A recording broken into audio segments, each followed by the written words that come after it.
વિજયની ઉજવણી કરવામાં આવી અને શું છે એનું મહત્વ કેવી રીતના? 26મી નવેમ્બર 1949માં આપણું બંધારણ રચવામાં આવ્યું હતું. 2 વર્ષ 11 માસ અને 18 દિવસ લાગ્યા હતા અને 26મી જાન્યુઆરી 1950માં આપણું બંધારણ અમલમાં આવ્યું હતું.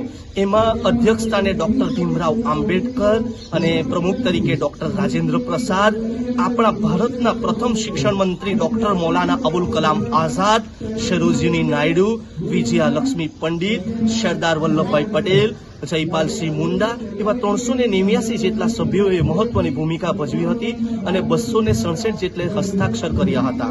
અને તે ઘડીએ 8 ખંડો હતા અને હાલમાં 12 ખંડો છે અને 24 ખંડો છે અને અત્યારે હાલમાં 12 અનુસૂચિ છે.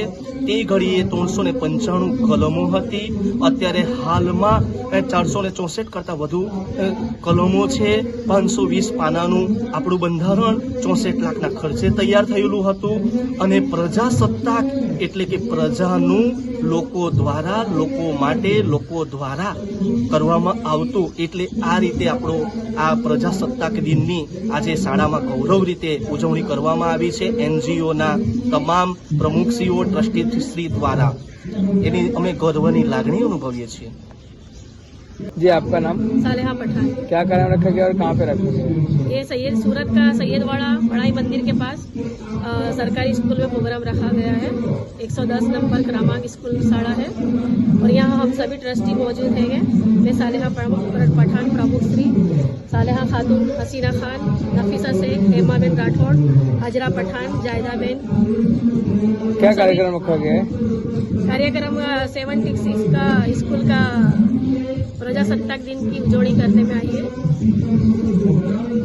और हम गरीब विधवा बहनों को नाश्ते के डब्बे भी दे रहे हैं और बच्चों को नाश्ता और बिस्किट बांट रहे हैं। नाश्ते का आयोजन रखने में आया है। कितने लोगों को बांटा जाएगा? 200 बच्चों को बांटने में आएगा। लोगों को क्या संदेश देंगे आज के दिन? लोगों को ये संदेश देंगे कि हम देश के प्रगति की उन्नति हो और इंशाल्लाह हम आगे बढ़े और सब तरक्की करें और देश की संविधान में सपोर्ट करें। इंशाल्लाह हम सभी मिलकर काम करेंगे और हम सभी ट्रस्ट के माध्यम से ये भी कहना चाहती हूँ कि हम अलग अलग प्रवृत्ति दिखाते हैं प्रोग्राम में और अलग अलग प्रवृत्ति दिखा के हम देश को संदेश देना चाहते हैं। हम काम करती महिलाएं और इंशाल्लाह हम काम करेंगे। जय हिंद, जय भारत।